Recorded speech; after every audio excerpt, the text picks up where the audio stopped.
So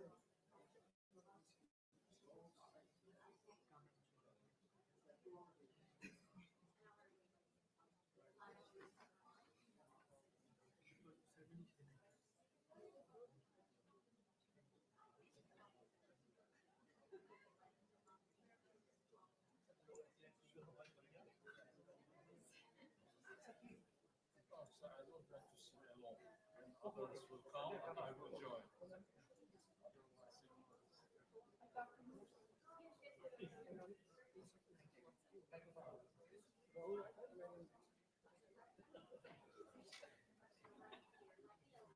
me to sit here. Okay.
We have to.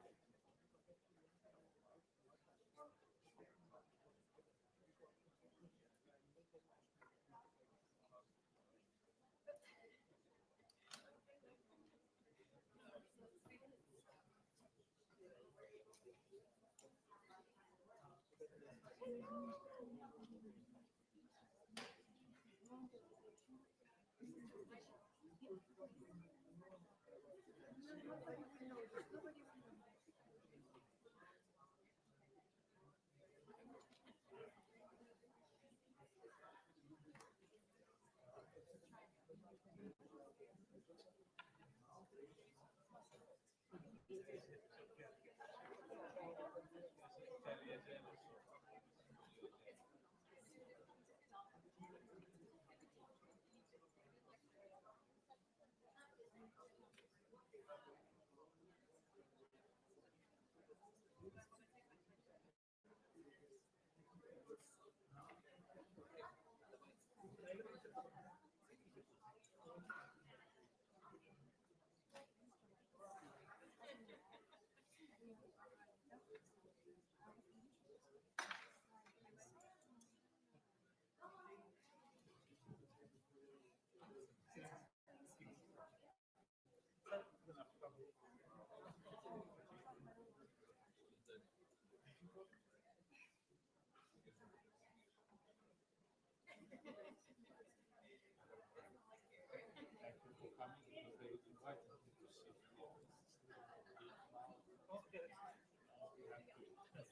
Uh, Good afternoon,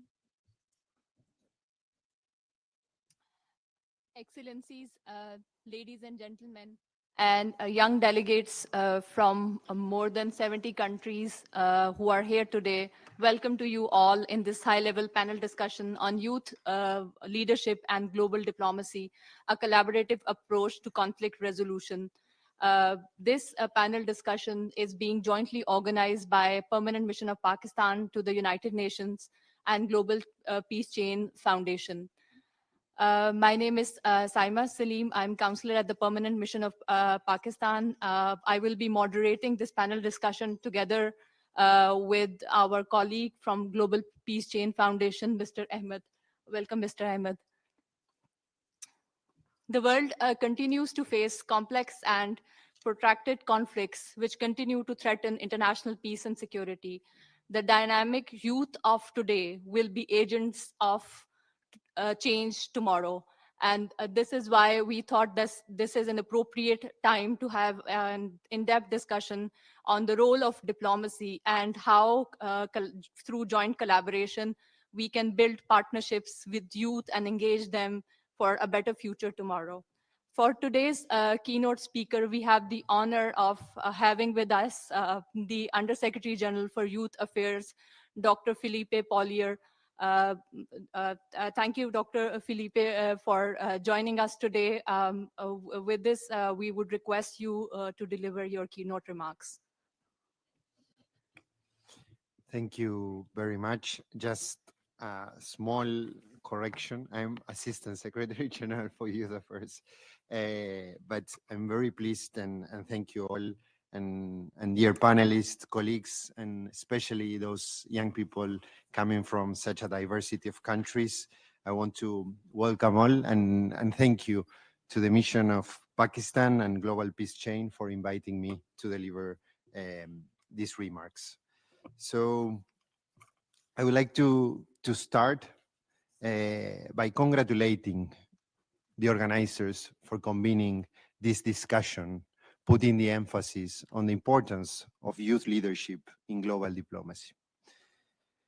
Today, the world faces interconnected challenges, from conflicts to climate crisis to the social inequities and the divisive narratives that threaten global peace.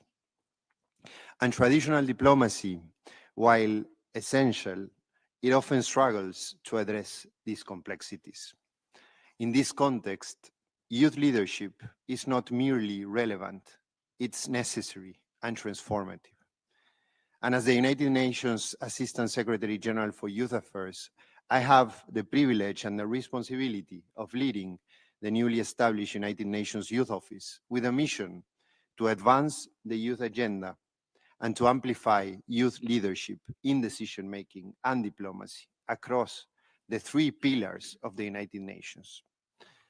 Today, I want to highlight the transformative potential of youth leadership in global diplomacy and offer certain reflections on how we can better ensure that young people play a central role in conflict resolution. Young people globally, representing over 50% of the global population, if we consider those under 30 years old, are not just beneficiaries of peace. They are active architects of it. They bring fresh perspectives, they bring energy, they bring innovation that can reshape the global landscape of diplomacy and conflict resolution. Through community-driven dialogues and technology-based peace-building efforts of young people are addressing the root causes of conflict and charting sustainable paths to harmony. Young people are driving advancements in early warning systems, in helping communities to prevent conflicts when they are escalating. Young leaders are harnessing technology to monitor and to report conflict hotspots in real time, enabling rapid response and de-escalation. Digital platforms like Peace Tech Lab are empowering young people to use data analytics and social media to monitor and to detect signs of potential conflicts and spread messages of peace, preventing escalation of tensions and fostering stability. As one young peace builder once remarked, we don't inherit peace, we build it.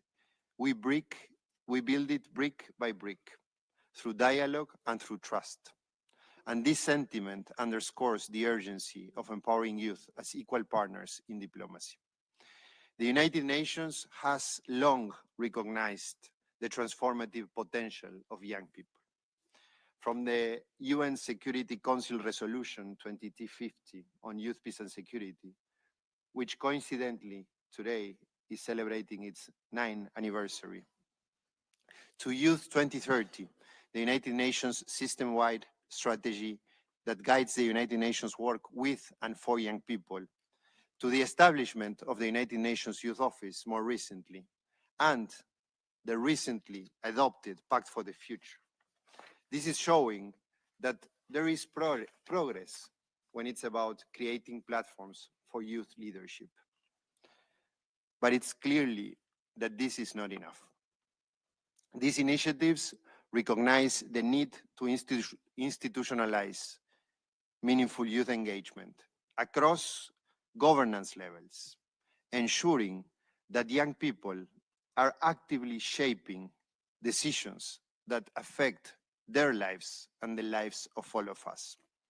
And they also reaffirm commitments when it's about intergenerational equity, inclusion, and sustainability. However, the recognition alone is not enough. Decisive action is required when it's about translating these commitments into sustained and impactful contributions so that we can harness further on the potential of young people to promote and to sustain peace. Conflict resolution today demands collaboration across generations, across sectors, and across borders. Demands that we incorporate a regional lens to address the cross-boundary nature of conflicts. Young people must be at the center of these collaborations, and they are equal partners in conflict resolution and diplomacy, not mere participants, not mere beneficiaries, if we really want to foster sustainable solutions. So I want to end my intervention making 4 recommendations related to empower young people effectively in conflict resolution and diplomacy. First, we must strengthen education and skills development to equip young leaders with tools and knowledge to navigate the complexities of diplomacy, and conflict resolution. Second, we must enhance representation, ensuring that youth voices are heard in decision making from community councils to global summits. Third, institutions. We need to provide resources and support. This includes expanding funding for youth-led initiatives and creating pathways for youth organizations to access regional and international platforms. And finally, we must promote inclusivity by actively engaging marginalized groups, including indigenous youth, including young women, and including young people with disabilities, just to mention a few, to ensure that no one is left behind. Ladies and gentlemen, nurturing and amplifying youth leadership in global diplomacy is a shared responsibility.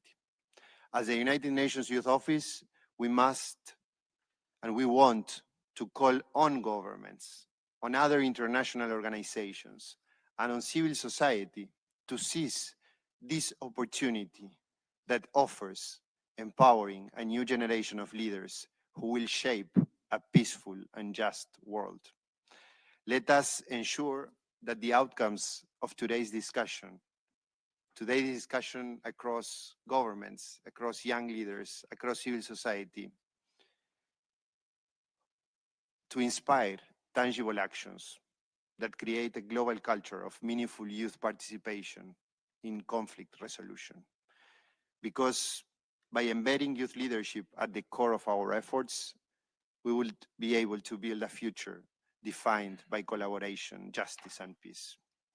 Peace is not a destination, but is a journey that must include the voices, the energy, and the innovation of young people. Only together, we are going to be able to transform today's challenges into opportunities that really allow us not only to work for young people, but to work with young people. Thank you very much.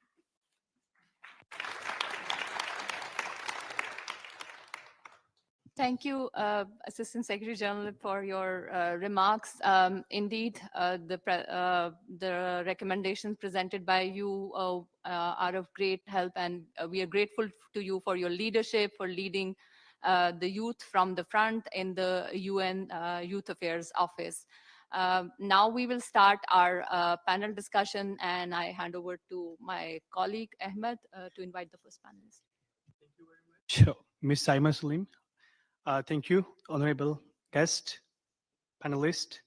I would like to pass the floor to His Excellency, the Acting Permanent Representative of Pakistan to the UN, Ambassador Usman Jadoon, to please give your remarks. Thank you. Thank you very much. It is an honor for Pakistan to participate in this vital conversation on youth leadership and global diplomacy, a subject that is not only timely, but also essential to the future of our shared world. In an era where conflicts are increasingly multifaceted, shaped by identity, culture, technology, and economic disparity, traditional approaches to diplomacy alone cannot meet the demands of our time. We must therefore adopt more inclusive and innovative strategies, and youth leadership must stand at the heart of this transformation. Today's youth constitute the largest demographic segment globally. Their perspectives, energy, and innovations are pivotal in addressing the root causes of conflicts and creating sustainable solutions. The United Nations has already recognized their potential through various resolutions, but there remains much more to be done to integrate their voices meaningfully into global diplomacy. Excellencies, two particular protracted conflicts are emblematic of the failure of traditional approaches to conflict resolution. It is a somber moment for us that, despite over 7 decades, the question of Palestine and the Jammu and Kashmir dispute remain unresolved, and millions of young people are made to live under the brutal yoke of foreign occupation and alien domination. They highlight the need for innovative, inclusive, and youth-driven strategies that transcend entrenched power politics. In these challenging times, the youth of Kashmir and of Palestine stand as symbols of resilience and hope for a better tomorrow. Despite decades of occupation, suppression, and denial of basic rights, young people in these occupied territories continue to advocate for their rights through peaceful means. They utilize education, technology, and creative expression to draw the world's attention to their plight. Their courage must inspire us to integrate their voices into global decision-making processes. In this context, allow me to underscore a few points briefly. First, youth-led initiatives, whether through community-based dialogue, cultural exchange, or technological innovation, have demonstrated remarkable success in bridging divides and addressing conflict at its roots. By scaling such efforts globally, we can harness youth's potential to shape international relations. Second, collaboration between youth leaders, governments, and international organizations is critical. These partnerships not only amplify young voices, but also provide the structural and financial support necessary for their initiatives to thrive. Programs such as the UN Youth Strategy serve as excellent examples, but more targeted efforts are needed to eliminate barriers to youth participation. Third, education remains a cornerstone for fostering dialogue and understanding. Promoting global exchange programs and initiatives that bring young people together across cultural and national boundaries is vital. This is not only a strategy for peace, but also an investment in a future where diversity is celebrated and diplomacy is enriched by a plurality of voices.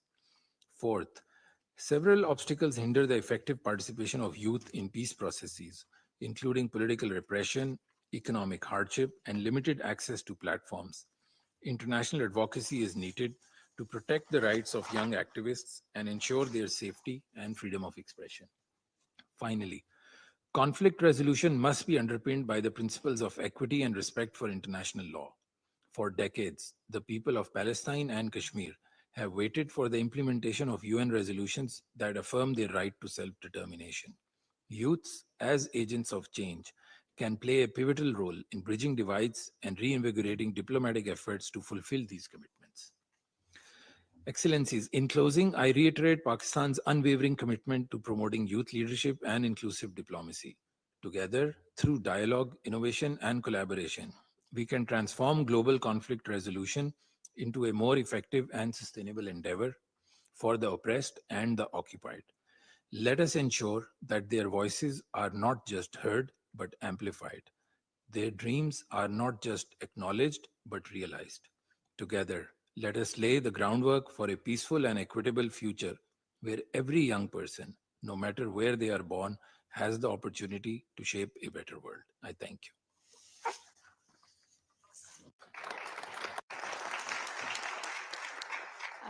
Thank you, Ambassador Jadoon, for your remarks. And now I have the honor to invite the permanent representative of OIC Observer Mission to the United Nations, Ambassador Hamid Opileru, for his remarks.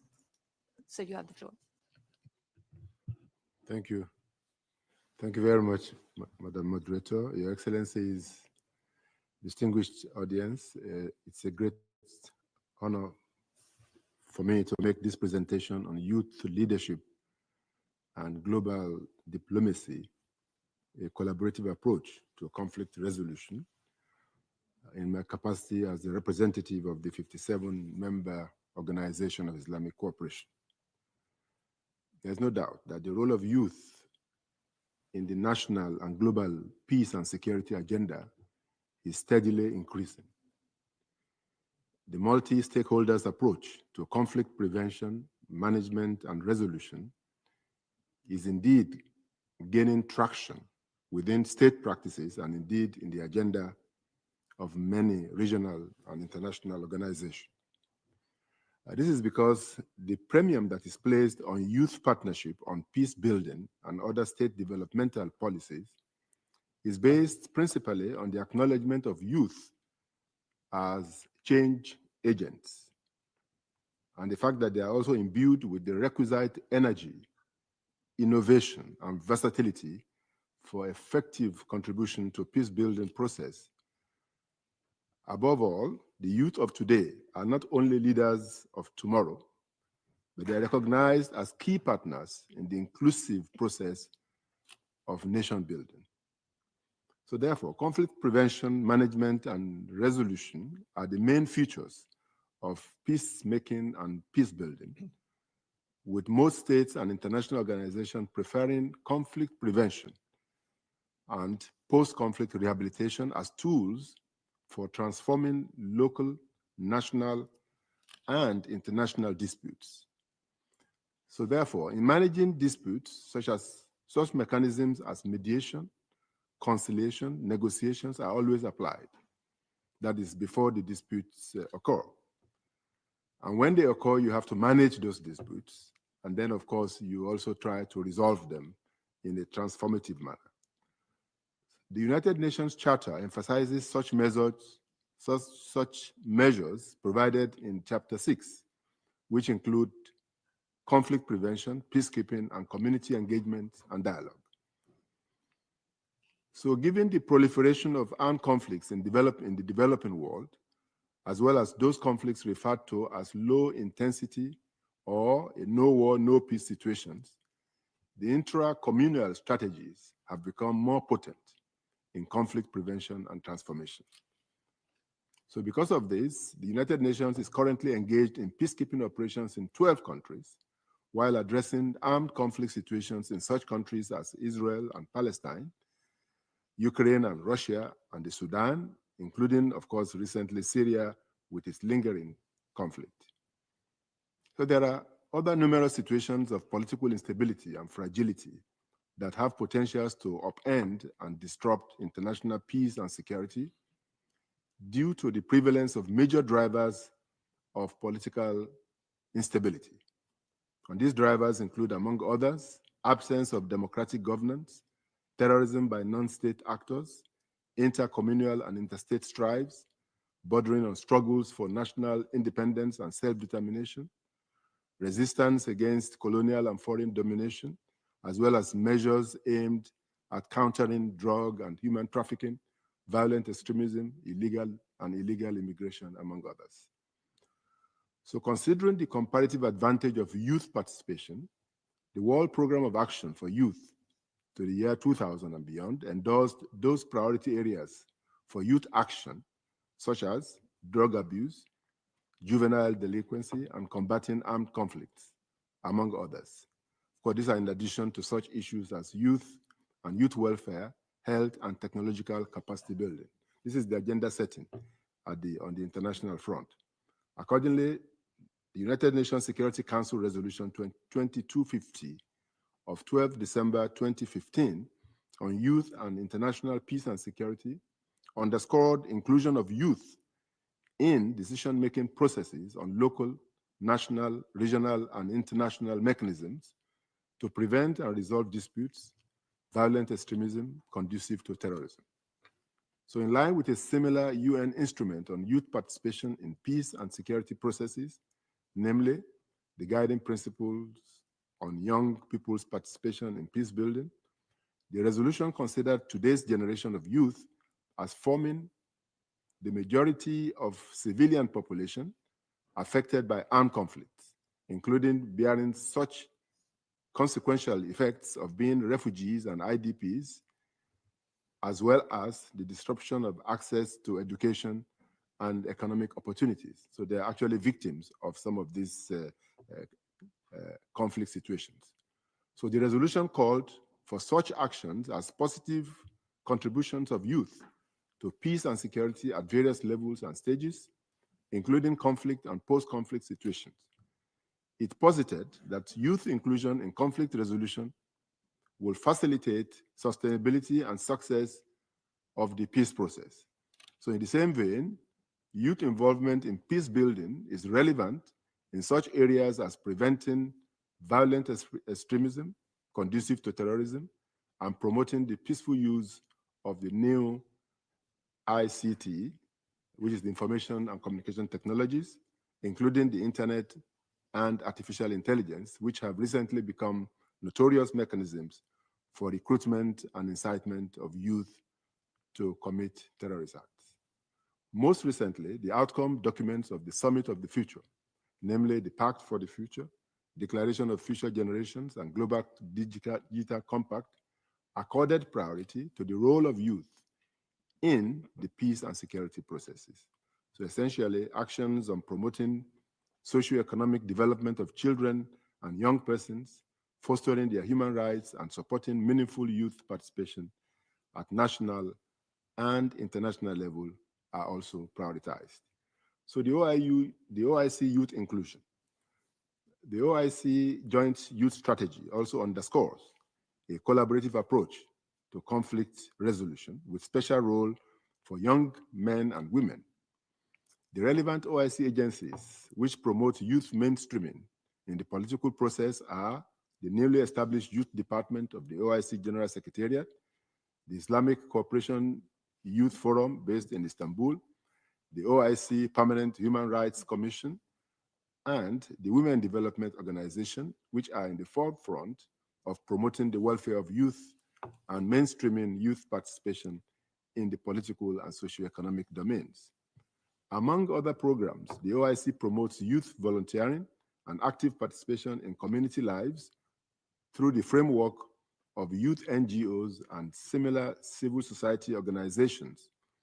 So youth programs on ICT, which is promoted, and then ICYF, which is the Islamic Cooperation for Youth Forum, Diplomatic Conference, Startup Summit, International Incubation Centers, Robotic Process Automation, Disaster Risk Management, which actually came to the forefront during the last earthquake disaster in Turkey, and some of the priority projects.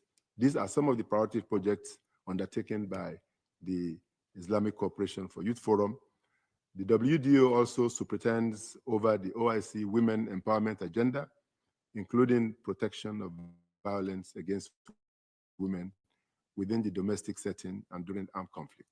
So, Your Excellencies, now I come to the agenda of the OIC itself in terms of thematic agenda and priorities. The OIC Youth Priorities, the 5th Islamic Conference of Youth and Sports Ministers held in Jeddah, 7-9 September 2022, like its preceding sessions, prescribed actions to addressing growing terrorist attacks, violent extremism, fanaticism, and incitement to terrorism through media and social media with the involvement of youth.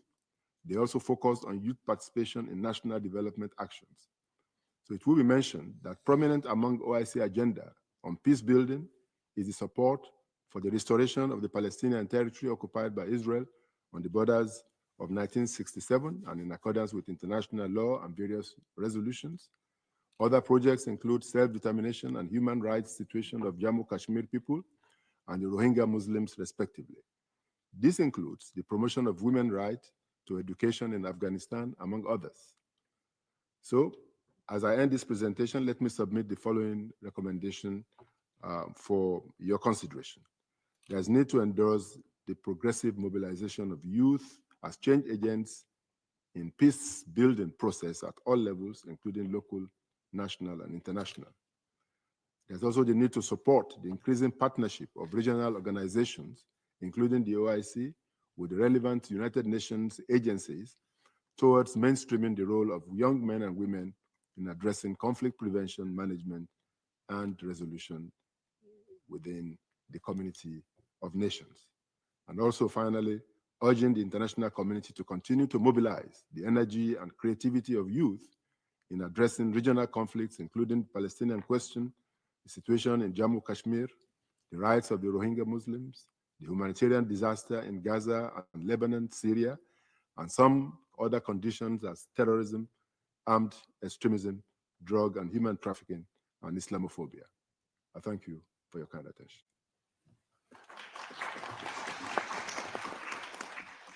Thank you very much, Ambassador Hamid, for sharing your remarks. And I agree with youth.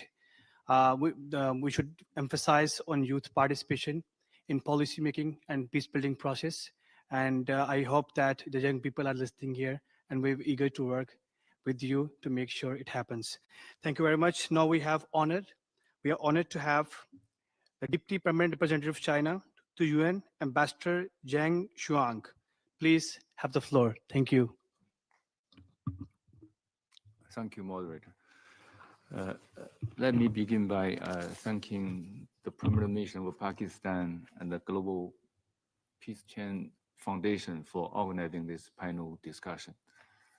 I listened very attentively to Dr. Philip Paulier, the Assistant Secretary General, and also the remarks of colleagues who spoke before me.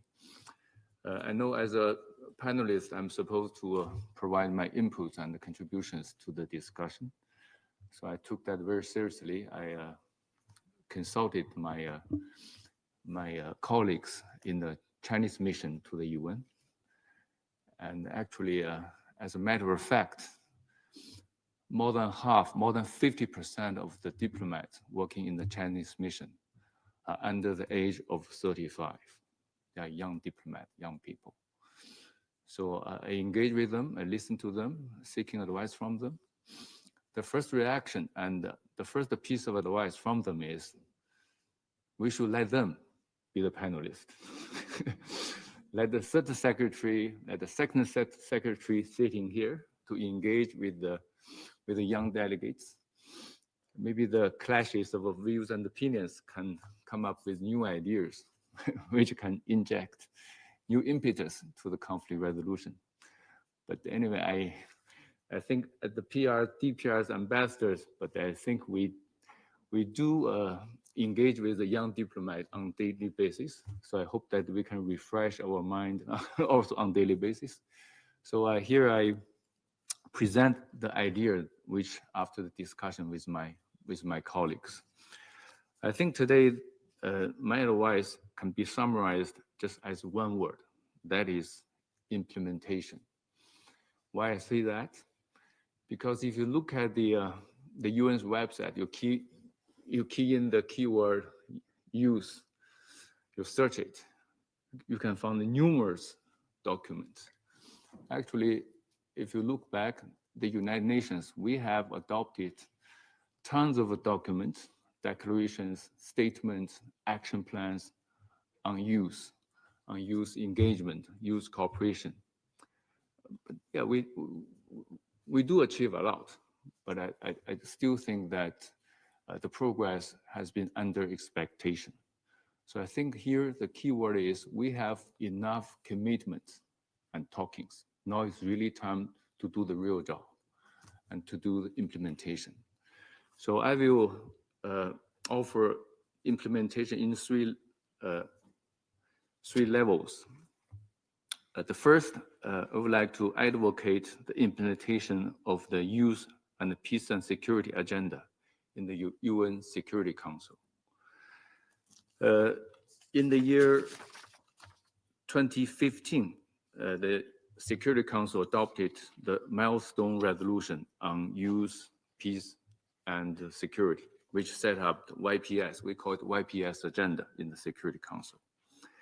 This historic resolution affirming the important role youth can play in the prevention and resolution of conflict, and as a key aspect of the sustainability, inclusiveness, and success of peacekeeping and peace-building efforts. This resolution also urged member states to consider ways to increase inclusive representation of youth on decision-making at all levels in local, national, regional, and international institutions and mechanisms for the prevention and the resolution of conflict. And this resolution also called on all relevant actors when negotiating and implementing peace agreements to take into account the participation and the views of youth. So this is the first resolution ever adopted by the Security Council. This is the year 2015. 5 years later, in the year 2020, the Security Council adopted another resolution, Resolution 2535. This resolution definitely reiterates all the commitment made 5 years ago and also calls on all relevant actors to consider ways to increase the inclusive representation of youth for the prevention and resolution of conflict. So we have two key resolutions adopted by the Security Council, but so far I have to say as a permanent member of the Council, I have to say that we have not done enough to implement these two important resolutions. A lot of requirements, contained in the resolution have not been fulfilled. So I do hope that in the future we can have more young briefers to the council. We have more young briefers to the Peace Building Commission. And also we have more opportunities to engage with young delegates, young people from all member states.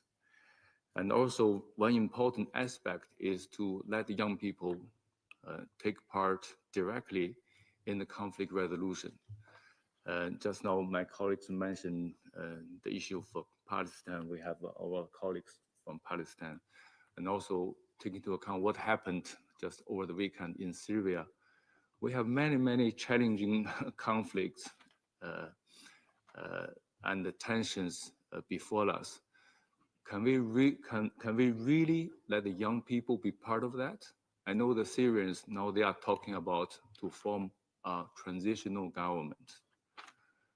I don't know whether the young people could be part of this process in talking about setting up this transitional government. So I think the language contained in those important documents in the resolution should be translated into real actions.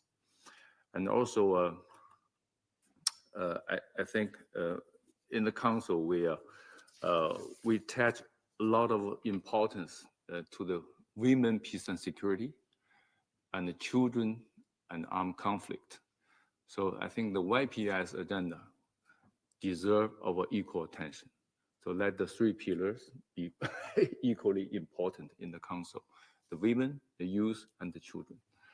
So this is my number one implementation. Number two implementation is the implementation of the youth agenda set up by the Pact for the Future, and also the Declaration of the Future Generations, which the two documents was adopted the past September by world leaders. If you read the Pact for the Future, I mean, it's contained everything. And I know that in preparing for the summit, in preparing the Pact for the Future, young people, the youth, have been engaged, have been consulted. There was this very inclusive process. So I do believe that a lot of views and ideas from the young people have been incorporated into the pact and also into the declaration of the future generation. Now the task is before us. I think the key thing is we should take concrete steps to implement the pact and the declarations.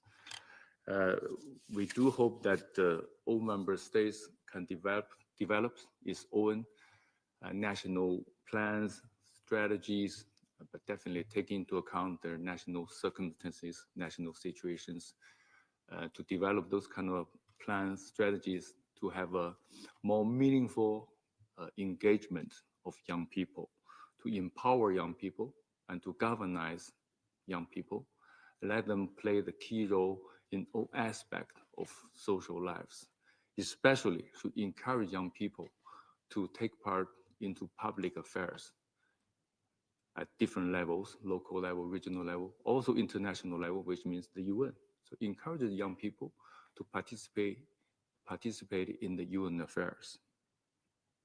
And also when we talk about the UN affairs, it's not only peace and security, not only conflict resolution, it encompasses all areas. We have three pillars in the UN, peace and security. We also have sustainable development. We also have human rights. So on all those issues, on climate change, on humanitarian assistance, on disaster reduction, on all those areas, I think young people should be engaged and should be incorporated.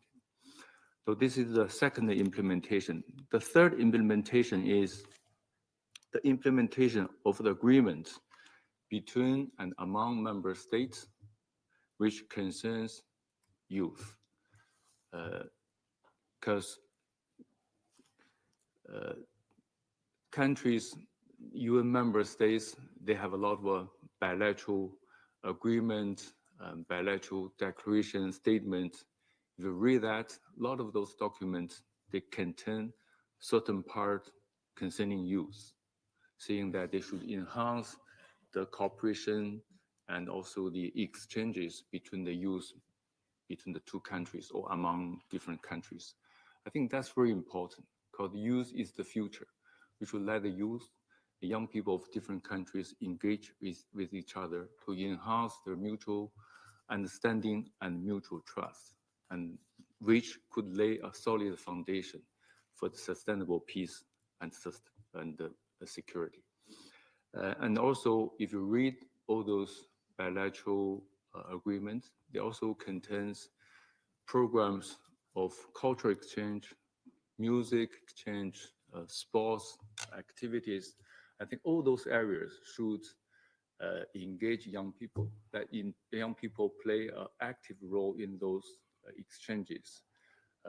Young people are full of new ideas. I think in that process, we can have definitely more mutual understanding and more common understanding on peace, sustainable development, and human rights.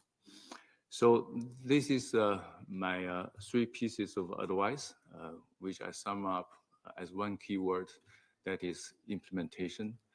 I do hope that my advice of implementation could be implemented one day. Thank you, moderator. Thank you, colleagues.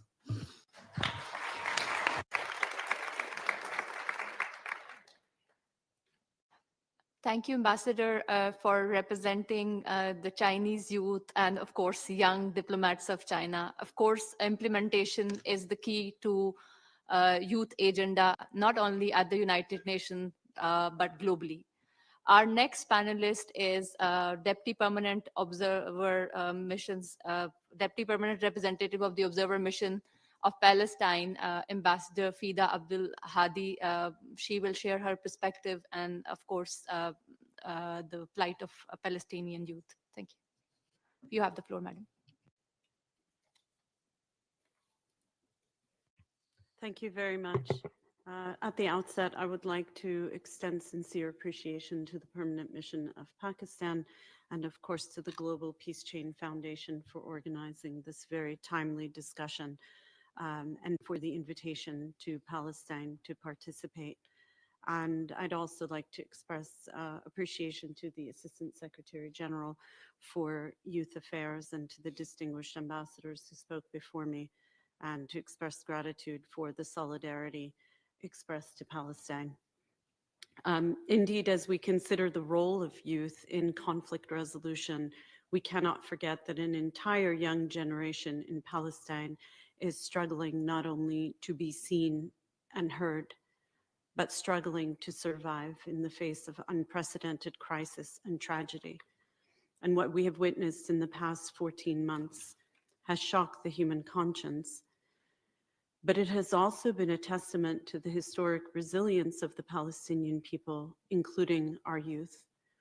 And the experience of Palestinian youth provides crucial lessons as well as inspiration at a time when our world faces a multiplicity of serious challenges and prolonged injustices that are disproportionately impacting the well-being, health, and opportunities of young generations worldwide and their very futures, if not swiftly remedied. It is unquestionable, as we've heard today, that youth leadership can make tangible contributions to addressing the interconnected challenges we collectively face. The data shows that incorporating young voices in global diplomacy allows for a multi-general perspective to tackling the problems that we face. It widens the scope of insights and ideas for innovative solutions, fosters inclusive decision-making, and enables youth to become long-term stakeholders in socioeconomic development and peace building in their countries and globally. As the largest ever youth generation in human history, today's youth, have a unique opportunity to contribute to advancing to the realization of peace and stability and sustainable development. But in order for youth to rise to their potential, they must be given a place at the table and given their rightful opportunities to learn and to thrive. and it is our shared responsibility to enable this reality. And this begins by ensuring that young people enjoy their inherent rights. We must work together to ensure promotion and protection and respect of the human rights of all people, including young persons and including those in vulnerable situations, in particular those living under military and foreign occupation, while striving to support their needs and aspirations. Let us recall that in 2015, with the adoption of the 2030 Agenda, the General Assembly recognized for the first time that children and youth can serve as fundamental agents of change. At the same time, it called for the realization of the right of peoples living under colonial occupation to self-determination, a principle that has never before been more fundamental. Tragically, for the Palestinian people, generation after generation has faced dispossession, displacement, and denial of rights, including the inalienable right to self-determination under a constant onslaught of violence. The horrors that have unfolded in the occupied Palestinian territory, including East Jerusalem, make more apparent than ever that the Nakba against our people has never ended. And none have suffered more painfully and traumatically than currently in Gaza, which is comprised of 70% children and young people who are enduring the deadliest and most devastating era ever endured by Palestinians since the Nakba in 1948. This has imposed on Palestine's youth a debilitating set of challenges, in addition to the overarching global challenges affecting all of humanity, burdening their ability to navigate the stark reality of living under occupation and apartheid and now genocide. For 430 days in Gaza, they have endured mass casualties, mass displacement, mass devastation of the society, and an apocalyptic humanitarian catastrophe as Israel continues to deliberately target and starve the population and destroy civilian infrastructure on a scale unseen since the Second World War. We must stop to ask ourselves, what does living such a reality do to the minds of youth, to their perspective of the world, of the promise of international law, and of human rights? It is hard to imagine that a people, not least their young generation, can hold on to hope and believe in a better tomorrow under such darkness, abandoned by the world to such a cruel fate. And yet Palestinian youth continue to cope, to struggle, to survive, to see the future. They have become caregivers for their siblings following the loss of their parents, now over 20,000 children orphaned. They have developed survival skills, searching for food, water, and shelter in a place besieged, bombed, and starved, a place where no one is safe. They have learned to learn even without schools, as Israel's assault on schools, including destruction of every university in Gaza, deprives an entire generation of their right to education. They have become journalists, showing the world the cruel reality inflicted on our people, using digital platforms to share the truth, to appeal to the international community for help. They have become artists and writers, giving voice to the plight of their people, to their dreams and aspirations, and preserving our history and heritage. They have even become entrepreneurs and tech wizards, using the most primitive of materials. And they have become rescue workers, humanitarians, and shelter builders, forced by circumstance to develop the necessary skills to cope with crisis and confront the daily threats to their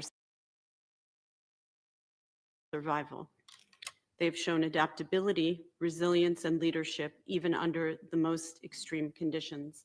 So today I wish to posit, imagine what this young generation could do if enabled to thrive in a peaceful, stable society, to go to schools and universities, to learn vocations, to acquire knowledge and skills, to build their society and to make their rightful contribution, including as leaders of their nation.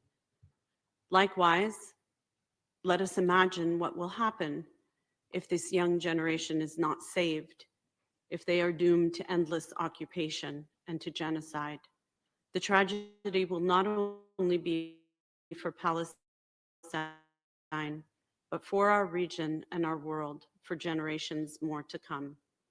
So today in this forum, I would like to call on all states to uphold their obligations under international law and the lofty commitments made to youth in successive resolutions and declarations, most recently the Pact for the Future. Make good on your pledges to youth, including Palestine's youth. Do not abandon them to suffer this grave injustice any longer, and do not sacrifice their present and the future. Together, we must act to uphold our collective humanity and to ensure respect for inalienable rights, and act for accountability without selectivity or double standards. And I do believe that today's youth will lead the way in that regard. And it is long past time to move beyond rhetoric, to pursue justice with conviction, and to act to regain the trust of young people who are rightly disillusioned and disappointed and angry with older generations that have let them down and left them to suffer immensely. It is time to fulfill long unfulfilled promises and to act to enable and empower young people everywhere with education, socioeconomic opportunities, and a place at the global peace table. It is time to support youth to realize their full potential and genuinely partner with them so that they can effectively and positively contribute to building a better world for present and future generations, far better than the one we have bequeathed to them. I thank you.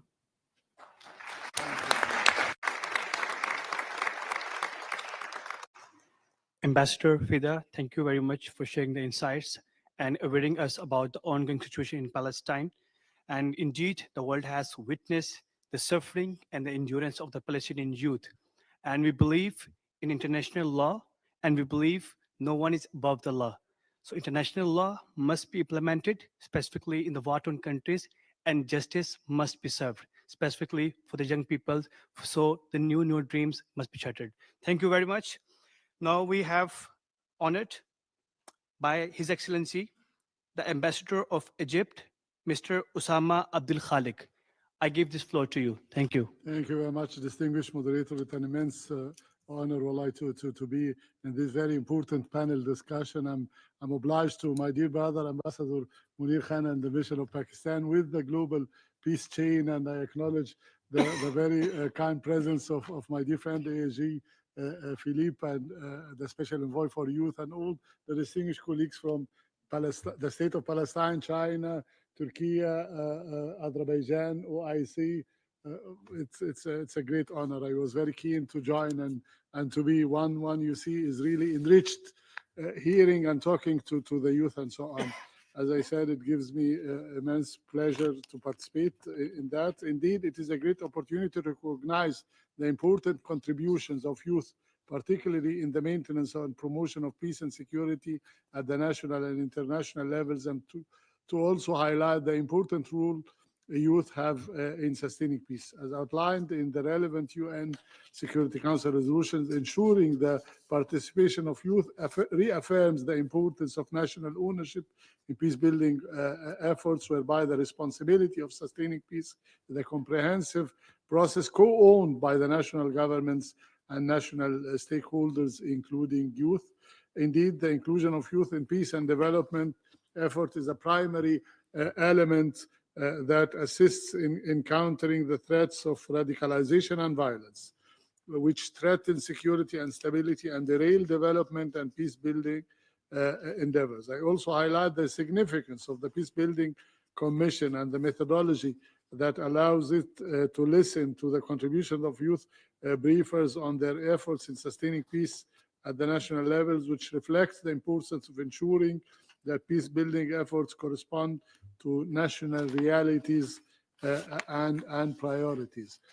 Undeniably, the role of national governments in identifying and implementing priorities and activities for peace building can be effectively supported through ensuring youth participation in these processes.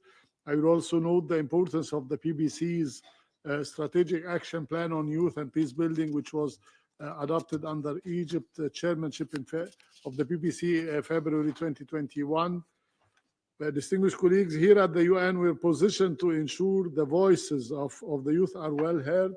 In 2022, the GA adopted the forward-looking Resolution 76/306, establishing the UN Youth Office. I was honored with my dear colleague, the DPR of Guyana, to facilitate that draft resolution. It aimed to upgrade the UN's work on youth, a primary and integral component of any effort aiming to achieve sustainable development, considering that development is a comprehensive process which aims for the constant improvement of the well-being of the entire population.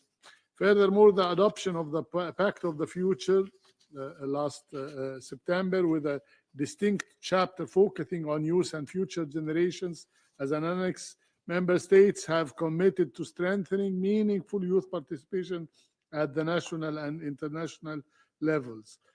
These commitments gain additional importance as we prepare for the high-level plenary meeting to commemorate the 30th anniversary of the World Programme of Action for Youth in September 2025 during the UNGA 80 next September. Colleagues, for its part, Egypt remains committed to enhancing the participation of youth, promoting job creation and youth empowerment, in a firm belief of the potential of youth in achieving and promoting sustainable development. Since 2016, the nationally declared Year of Egyptian Youth, we have embarked upon several measures to expand the role of youth in identifying responses to key challenges facing the society. Egypt World Youth Forum continues to provide an important platform for the relations and interactions among Egyptians and international youth, and with decision makers and intellectuals on current issues and challenges.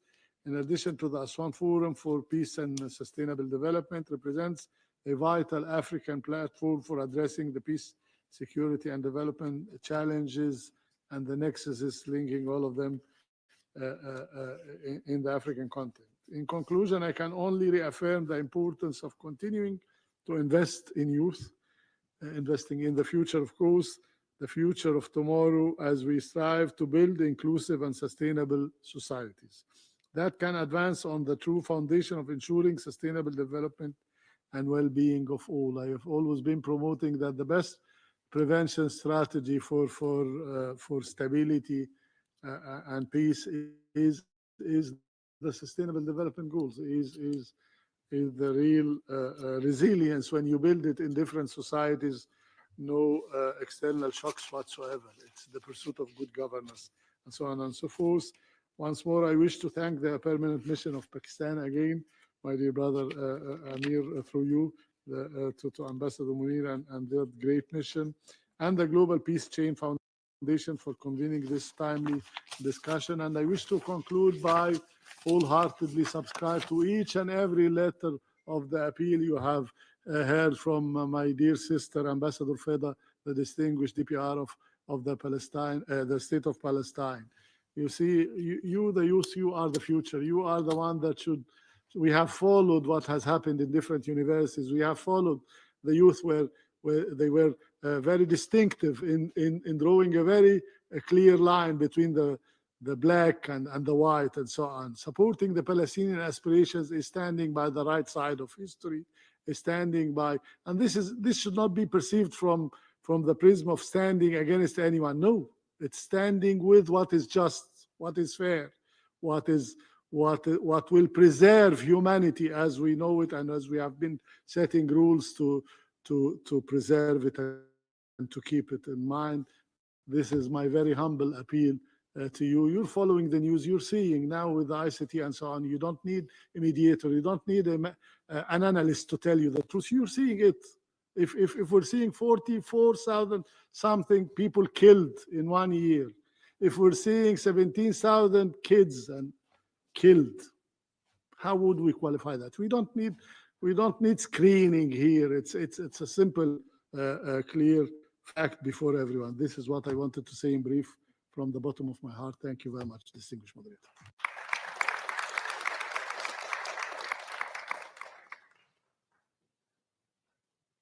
Thank you, Permanent Representative of Egypt. Indeed, we need to invest in the future of youth if we want a better tomorrow for us and our future generations. Now I have the honor to invite our next panelist, a Deputy Permanent Representative of Turkey, Ambassador Fakri Azli Guan. Madam, you have the floor. Thank you, moderators, excellencies, young colleagues. I thank the Permanent Mission of Pakistan and the Global Peace Chain Foundation for organizing this timely discussion. I also thank ASG, Mr. Paul Lear, and distinguished panelists for their valuable insights. At a time when hatred, mistrust, and polarization dominate global dynamics, the role of youth in fostering peace is indispensable. Young people are one of the main stakeholders in peace, simply because children and young people bear the brunt of conflicts and instability, as we have witnessed in Gaza, in Kashmir, and elsewhere. Children and young people, yes, they bear the brunt of conflicts. It is their present, it is their future, it is their childhood, it is their youth stolen by conflicts. Thousands of children and young people in Gaza have either lost their lives or their parents, other family members, their limbs, simply their dreams. Colleagues, the world is more interconnected, yet more divided than ever before. Conflicts are increasingly protracted and complex, often rooted in mistrust and systemic inequalities. Today, addressing the root causes of conflicts necessitates not only political negotiation, but also grassroots engagement and innovative methods. Traditional approaches alone cannot resolve these challenges. The challenges we face today, indeed, ranging from persistent conflicts to climate change, require not only political will, but also open-mindedness, fresh ideas, and out-of-the-box thinking. In this respect, youth initiatives, with their energy, their creativity, and determination, offer valuable perspectives. From monitoring ceasefires to facilitating mediation and promoting post-conflict healing, young people are using innovative methods that often bypass the constraints of conventional diplomacy. Their ability to bridge divides and foster dialogue within fractured communities is a testament to their potential as transformative agents of peace. Whether it is by raising their voices for upholding international humanitarian law, elimination of double standards, halting attacks on civilians, and championing peace, or advocating for climate action, young people are providing the essential catalysts for change in the right direction. At the heart of youth empowerment lies education and intercultural exchange. Yet despite this potential, significant barriers remain. Limited access to decision-making processes and inadequate funding continue to restrict youth participation in peace processes. Governments, international organizations, and civil society must address these barriers through capacity-building initiatives, international support, and increased representation of youth in policymaking. The United Nations has made commendable progress in recognizing and amplifying youth voices. In the declaration on the 75th anniversary of the UN, we, the member states, made a commitment to listen to and work with the youth. The adoption of UN Security Council Resolution 2050 on youth, peace and security, the launching of the UN Youth 2030 strategy, the establishment of the UN Youth Office, appointment of the first ASG for Youth Affairs, further institutionalized the role of youth within the multilateral system. The adoption of the Pact for the Future alongside the Declaration on Future Generations reflect the international community's commitment to empowering youth as central actors in shaping our shared future. Turkey, as a co-sponsor of the UN Initiative of Civilizations, has long championed youth leadership in promoting dialogue and peace.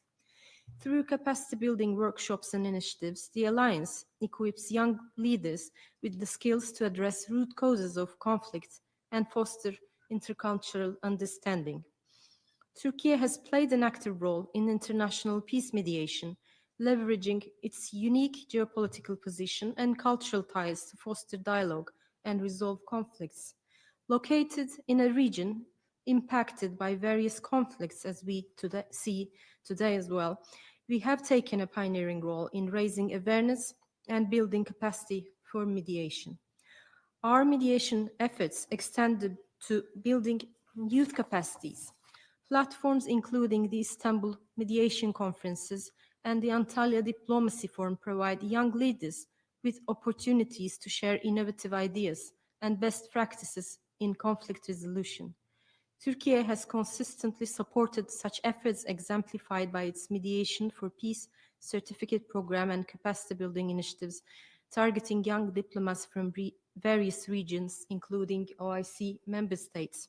For instance, this week in Ankara, Turkey is hosting a conflict resolution and mediation training for young diplomats from African Union member states, as well as other regional organizations. Such initiatives underscore our belief in the power of youth to drive change and build sustainable peace. As the recent Declaration on Future Generations highlight, the decisions we make today will shape the future of our globe. Empowering youth is not just about addressing current challenges, it is an investment in future generations who will inherit and sustain the peace we strive to build today. Today, I'd like to call on young colleagues here. First, never to take peace for granted. And second, continue to be the voice of your fellow young people elsewhere who are vulnerable and who are denied of their rights. Turkey remains committed to fostering youth engagement in diplomacy and conflict resolution. I thank you.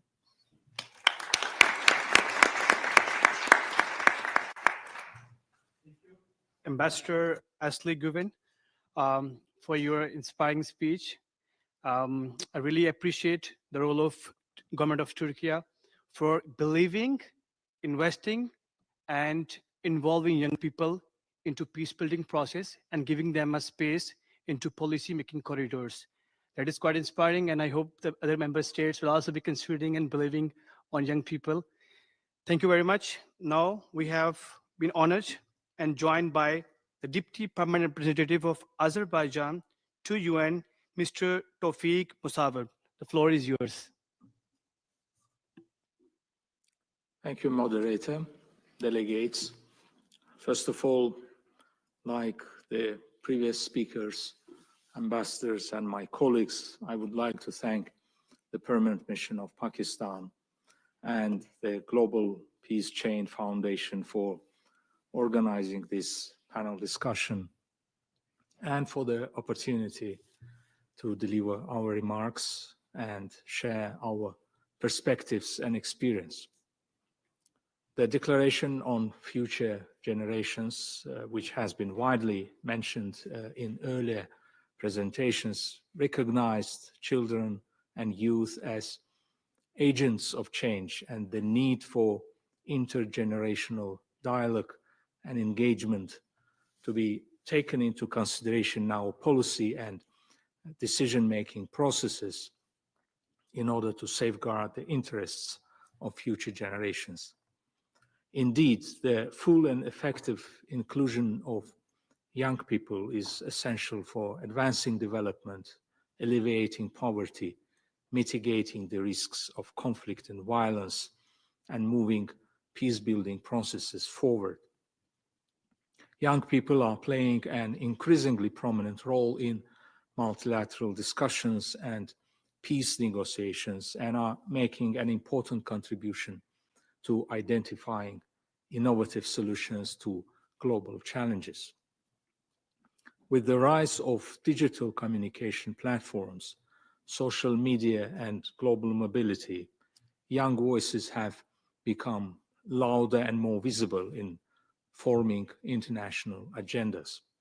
This is particularly evident in areas like climate change, human rights, and peace building, where youth-led movements have been pivotal in promoting policy changes and pushing for greater accountability. At the same time, by advocating for social justice and bringing fresh perspectives and creativity to traditional diplomatic practices, young people are influencing for a more dynamic global landscape. In Azerbaijan, we have made significant strides in developing comprehensive and proactive youth policies aimed at empowering its younger generation, fostering their active participation in national development processes, and promoting international collaboration. Azerbaijan recognizes the importance of youth as catalysts for economic and social progress and provides an opportunity for youth to be encouraged in policy making, including through the youth councils and NGOs. The Youth for SDGs initiative and the SDG Youth Ambassadors Program should be particularly mentioned in this regard. Moderator, delegates, armed conflicts and their consequences affect all segments of the civilian population, including young people who fall victims to forced displacement and other serious violations of international humanitarian law and human rights law. The inclusion of young people in leadership roles and decision-making processes and efforts to strengthen youth peace builder networks, to exchange experiences and strengthen capacities to participate in conflict prevention has been widely recognized as crucial for fostering a culture of peace. Furthermore, among the commitments outlined in the Declaration on Future Generations, member states pledged inter alia to address and take effective measures to remedy past tragedies and their consequences, eradicate all forms of discrimination, as well as to honor, promote, and preserve cultural diversity and cultural heritage, and foster intercultural and interreligious dialogue. Azerbaijan attaches importance to the youth, peace, and security agenda and acknowledges the positive contribution of youth in peace efforts, as outlined in the relevant Security Council resolutions. This agenda acquires additional significance for my country also in the context of ongoing post-conflict large-scale rehabilitation, reconstruction, and demining of our districts, cities, towns, and villages liberated from the 3 decades of devastating occupation to ensure the safe and dignified return of the forcibly displaced population to their homes, including young people. Among the efforts undertaken at the national level to that effect, various platforms and youth organizations provide support to youth-led initiatives to address social challenges, including those related to post-conflict recovery. At the international level, during its chairmanship in the non-aligned movement, Azerbaijan hosted 2 NAM Youth Summits in 2019 and 2022, as an outcome of which the NAM Youth Network was inaugurated and later transformed into the NAM Youth Organization to enable the youth representatives to exchange ideas, visions, and perspectives on current challenges and their solutions. Together with other groups, young people are among most vulnerable to the adverse effect of climate change. And in its capacity as the president of the 29th United Nations Climate Change Conference held last month in Baku, Azerbaijan appointed the Youth Climate Champion and hosted a number of events and discussions to encourage the inclusive engagement of youth in climate processes. Moreover, various declarations and pledges covering all climate pillars, which were initiated by Azerbaijan to support the COP29 presidency's vision to enhance ambition and enable action, focused also on youth responsive climate policies, highlighted the critical role and unique perspectives of youth in sustainable development, and recognized that actively promoting their full and equitable participation is at the core of climate action. Thus, as the joint solemn appeal by the COP29 presidency for a COP truce pointed out, the devastation of ecosystems and pollution caused by conflicts undermine our efforts to safeguard the planet, and it is only by prioritizing peace and climate action that we can ensure a livable planet for future generations. This appeal and other initiatives of the COP29 presidency remain open for endorsement by states and other stakeholders. In conclusion, it is worth emphasizing that by embracing youth unique perspectives and innovative solutions, the world can harness the energy and creativity of the younger generation to build a more peaceful, inclusive, and better future. Thank you.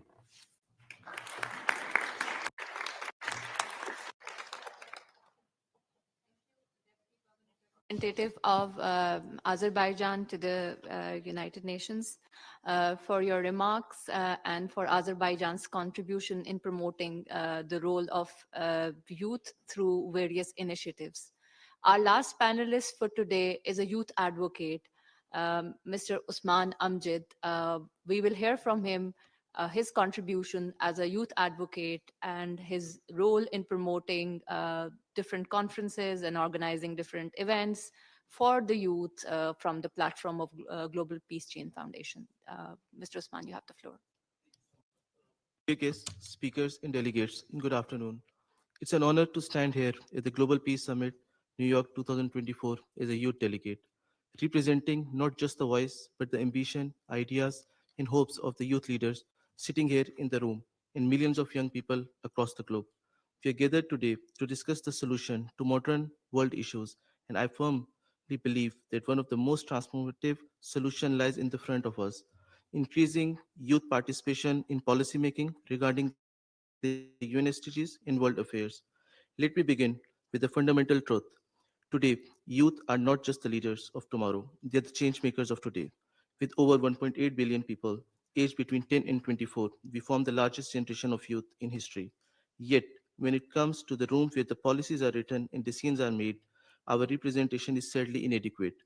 The lack of presence is not just a missed opportunity, it's a loss for the entire world. Why is the youth participation important? Youth bring unique perspective, creativity, digital native mindset to the table. Young people are not bound by the constraint of traditional thinking. Instead, they challenge the current situation and push for innovative, inclusive, and equitable solutions. Furthermore, young individuals are the ones who will inherit the consequences or benefits of the today policies. Decisions on the issues like climate change, poverty, and equality will shape their futures, yet often they are excluded from shaping these decisions. It's not just a matter of fairness, it's a matter of effectiveness. Policies crafted without youth input, lack of holistic perspective, needed for sustainable and inclusive impact. To increase youth participation, first, let us institutionalize youth representation. Government and international organizations should allocate seats for the youth in policymaking forums, ensuring that they have a voice at a table. Second, invest in youth leadership programs, mentorship opportunities, and capacity building initiatives. Equip them, equip with them with the tools they need to understand complex global challenges and contribute meaningfully. Third, leverage technology to bridge the gap. Virtual platforms and digital consultation can make the policymaking accessible to young people, regardless of geographic and socioeconomic barriers. I assure you that the benefits of increased youth participation are profound. Youth participation ensures sustainable policies informed by young voices addresses not just the immediate needs but the long-term challenges. It promotes innovation as young people bring fresh ideas and technological expertise. It also promotes equity, creating policies that are more inclusive of diverse experience, especially marginalized communities. By empowering youth, we are not merely investing in the individuals, but building a culture of engagement and shared responsibility. This creates societies that are more resilient, united, and prepared to face the challenges of our time. Ladies and gentlemen, the UN SDGs are a roadmap for a better world, but they cannot be achieved without the active participation of the young people. I urge you not to just hear the voices, but to value and act upon them. Let us not view youth as a passive beneficiaries of development, but as active partners in driving progress. The time to act is now. Together, let us build a future where every young person has the opportunity to contribute to peace, prosperity, and sustainable development. Thank you so much.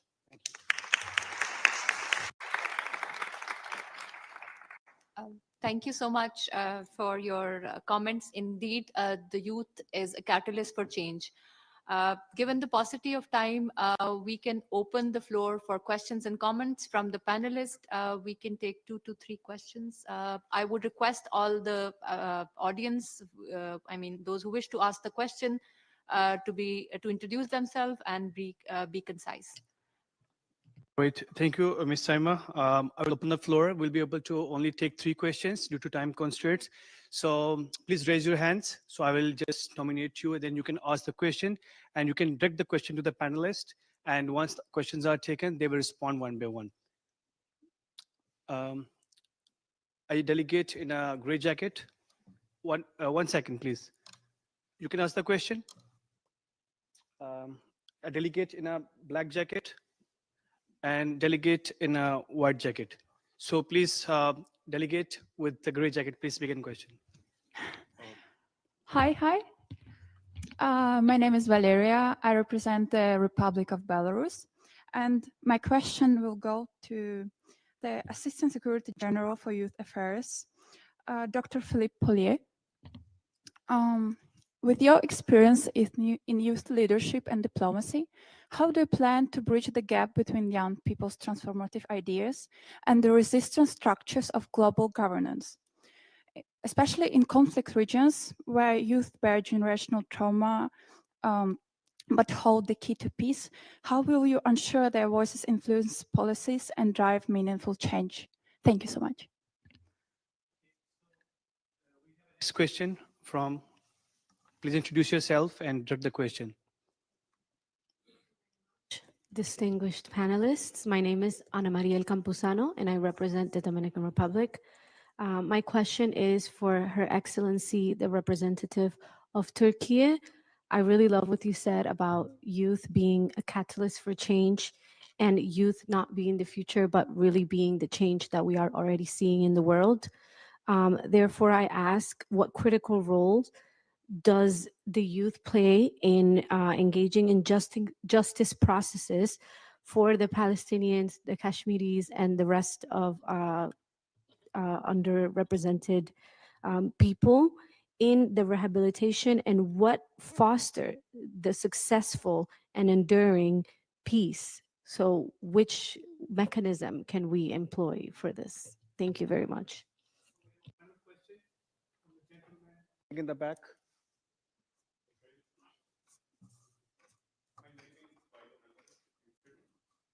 Just press the button.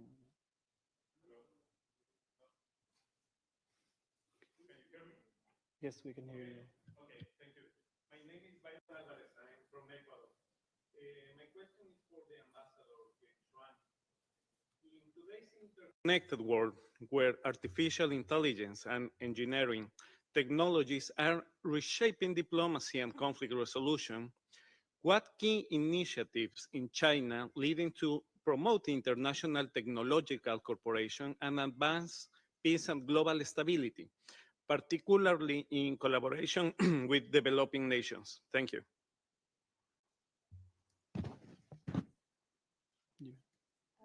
We would now request our panelists to respond to the questions raised. First, I would like to give the floor to Assistant Secretary General to respond to the question from the audience. Thank you very much, dear moderator, and thank you, Valeria, for the question raised. It's a very pertinent one, and I think a very complex one to answer. But I will try to reflect about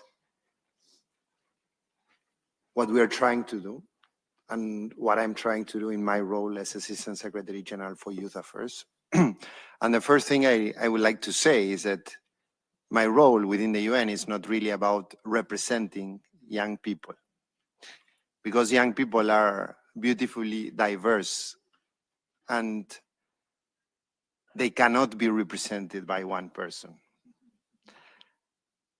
And I have to say that it's even complex to represent youth diversity and with one structure. But we have a very critical role within the UN, considering the UN an ecosystem that brings together the world, the 193 countries that are part of this platform, and also the UN as a convener space where we can include also in this platform the private sector, youth organizations, the civil society. And our office is an institutional structure. So we were established by the status quo of the organization. We were established by member states with a clear intention of really transforming and disrupting the system to better include young people. That's the mission of our office. Of course, we have a mandate, because in this organization, you need a mandate to advance things. And what we are trying to do as an office, and that's our mission, is really advancing on creating more mechanisms for young people's participation in the different spaces that this organization represents. And that's why we believe that the step we made in September with the adoption of the Pact for the Future, putting as one of the key priorities when it's about reshaping multilateralism on the inclusion of young people, that's a huge step. What we are trying to do as an office is really about how to support countries, member states, on the implementation of this pact, how to really advance on putting this into practice, not here in New York, putting this into practice in the countries where people are expecting us to deliver for. And it's about how our office can also support the different UN entities that are part of the youth strategy, on how to continue to advance on the inclusion of young people in a meaningful way on what they do. And that has a lot to do when it's about convening, but it's also about accountability. It's about how we, the UN, are implementing the commitments we have into practice.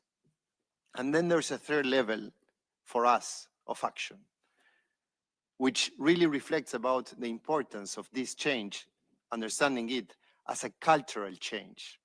It's about understanding that advancing on this is really about working with young people as partners and not as beneficiaries of what we do. And this is also about the rejuvenation of the UN itself. It's about advancing on including more young people, on including more young people as part of the United Nations, because we are sure that if there's more young people within our teams, we are going to be better when delivering for young people and delivering culturally with young people. So that's a little bit of what we are trying. Thank you once again for the question, Valeria.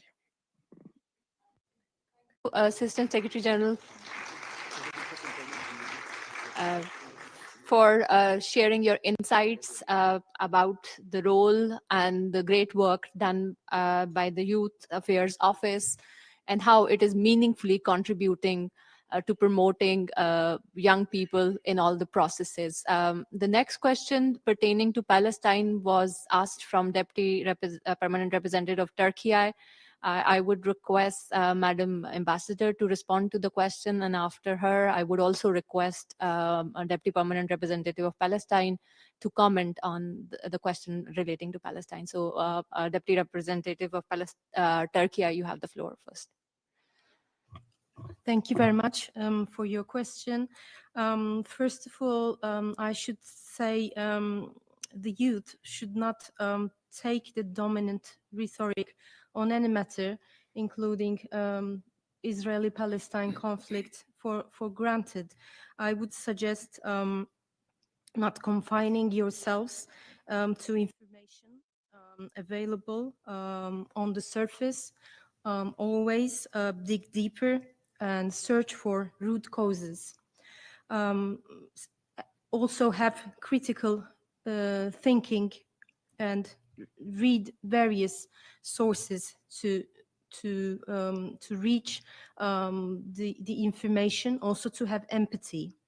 As the distinguished PR of Egypt has already mentioned, listen to your consciousness and be on the right side of history. I should say when youth raise their voice for upholding international law, to eliminate the double standards, to halt attacks on civilian population in Gaza, to protest what is happening, and when they champion for peace, it is heard globally. Also, we hear it when they advocate for other causes.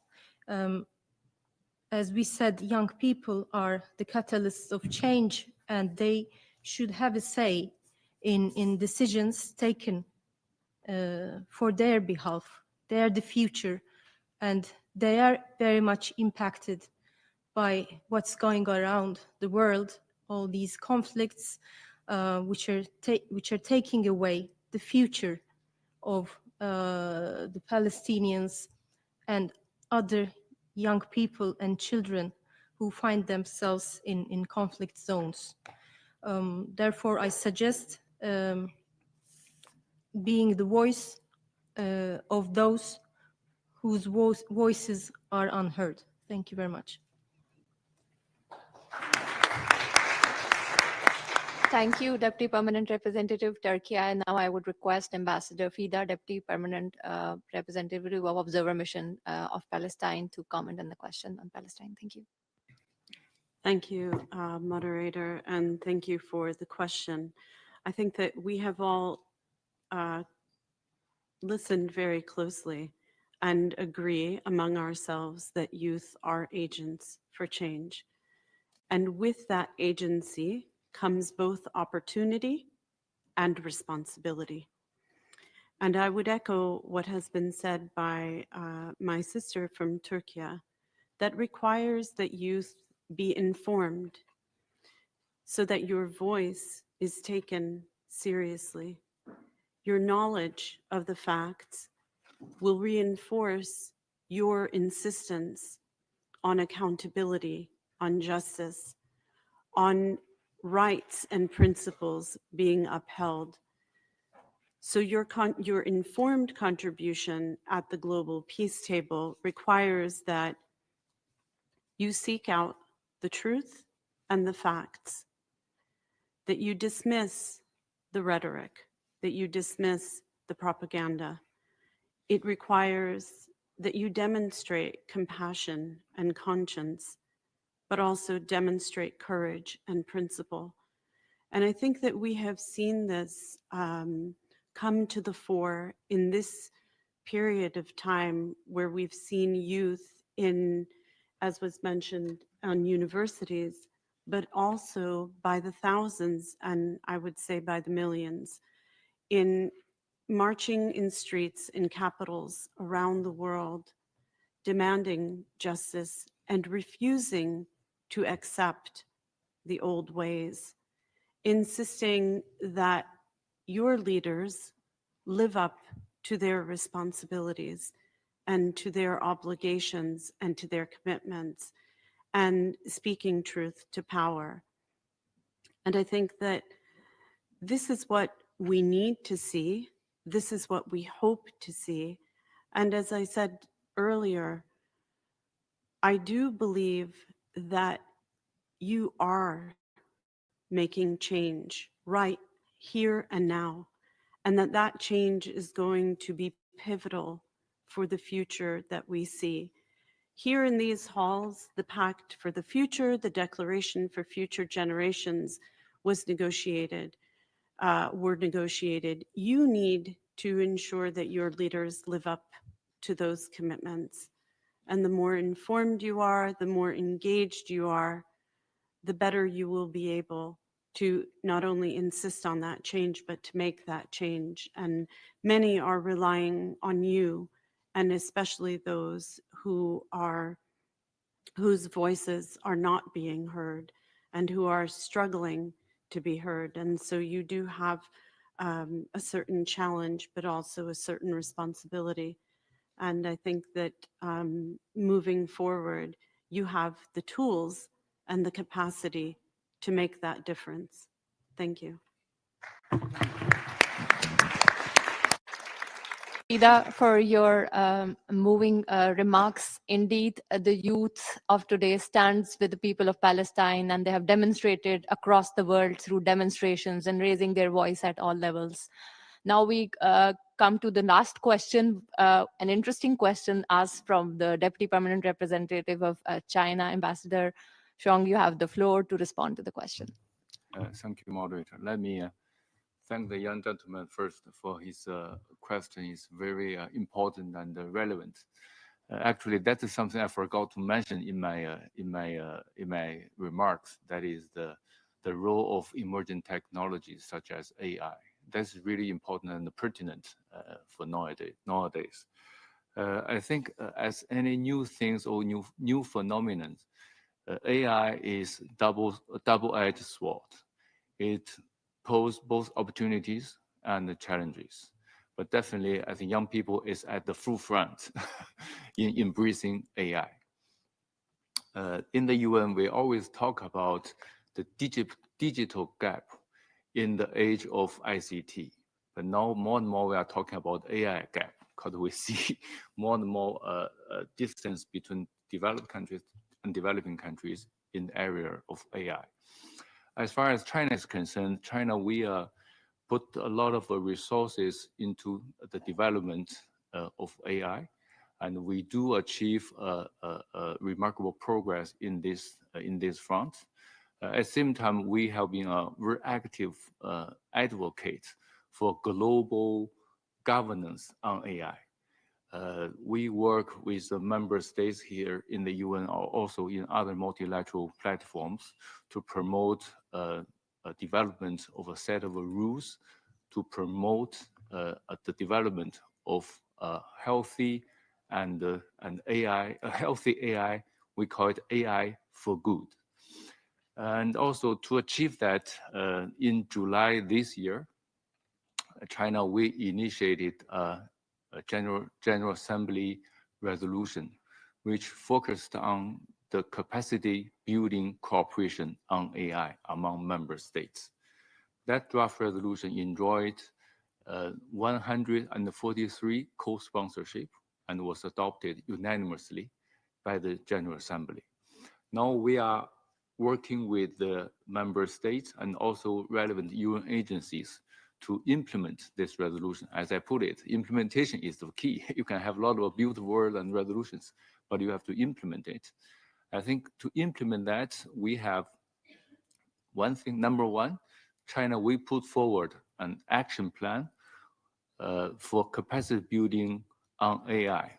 We call it AI for good and for all, which means leaving no one behind. This is China's action plan. Number two, we want to make sure that China's action plan could align with the strategy developed by the United Nations. Because the UN is their own strategy on AI. We have to make sure that our action plan align with the UN. And number three, we would like to work with the UN to have tripartite collaboration to enhance capacity building programs and seminars, workshops to help developing countries to develop their capacity on AI. But definitely in that process, I think young people will be the main participants. If we want to train people learning AI, but definitely I think it should be young people. So I think China is dedicated and committed to capacity building cooperation.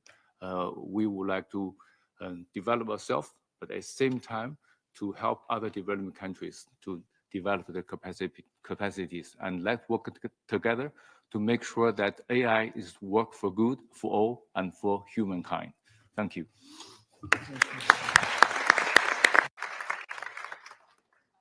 For highlighting the importance of new technologies and the contribution of China in this endeavor.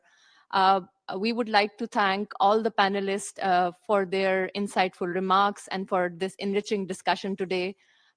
In fact, I would like to use the keyword for today used by Deputy Permanent Representative of China, that implementation is the key. If we want to promote global leadership and diplomacy, we need collaborative approach. And that collaboration can only be made possible if we implement the existing mechanisms and framework for youth's participation and engagement in all the processes of the UN, and promote youth agenda across the board. With this, we thank our panelists and Assistant Secretary General for gracing this occasion and be with us for this important discussion. I'm sure we have more than 120 participants from more than 70 countries. They feel inspired by the vision that has been presented, and the comments and the questions asked really enriched the discussion. After concluding the panel discussion, I would request for distribution of shields to the panelists. First, I would request Acting Permanent Representative of Pakistan, Mr. Usman Jadoon, to present the shield to Assistant Secretary General, followed by to all panelists, which will be announced by Ahmed. Thank you very much. Mr. Usman Jadoon, please present token of appreciation to Dr. Baller Flip.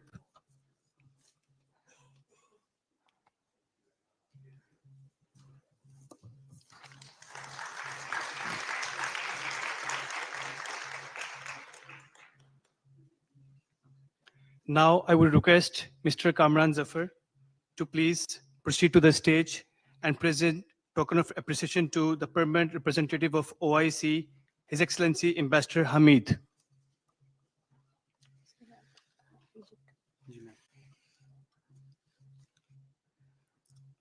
I would request His Excellency, the Ambassador, Ms. Fida, Egypt.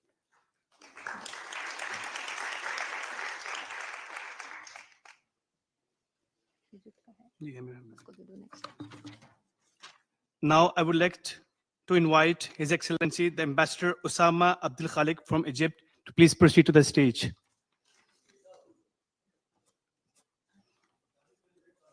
China, Azerbaijan, Turkey, देंगे Usman.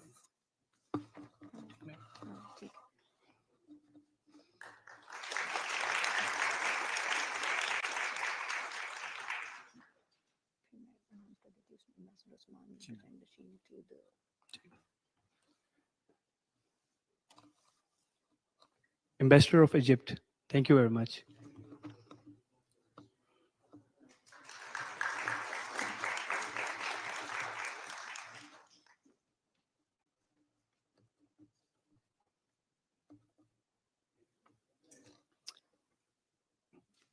Thank you, Mr. Kamran. Thank you, Excellency. Now I would like to invite Mr. Usman Amjad to please proceed on the stage and present token of appreciation to the PR of China to the UN, Ambassador Zheng Shuang.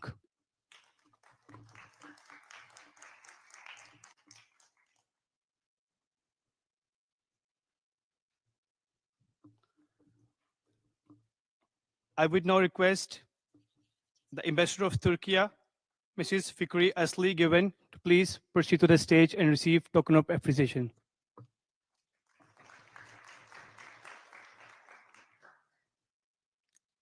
Last but not the least, I would like to invite the permanent representative of Azerbaijan, Mr. Tawfiq Musawif, to please proceed to the stage and receive token of appreciation.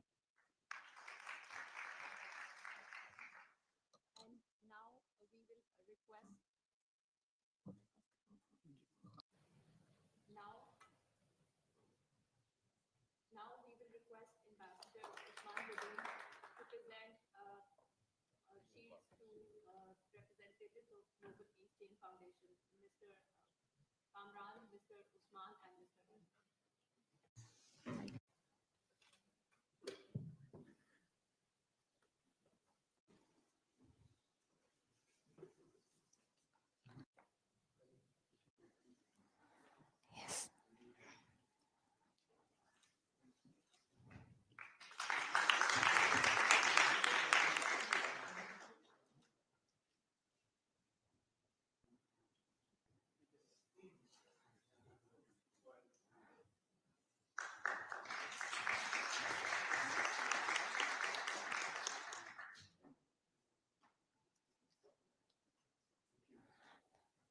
And now we will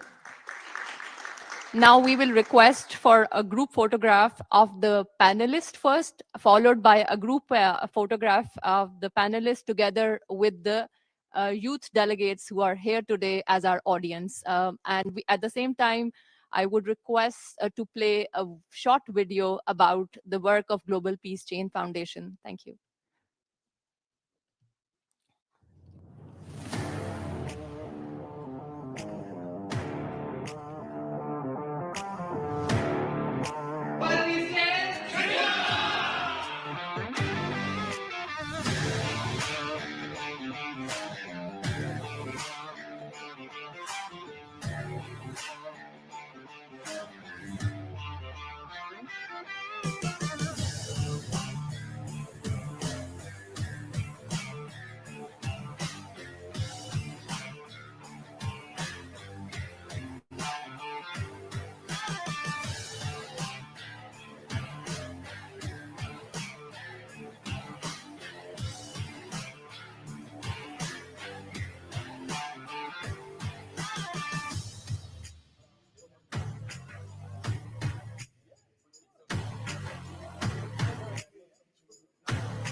Thank you for all participants and the panelists for coming today. With this, we conclude today's event.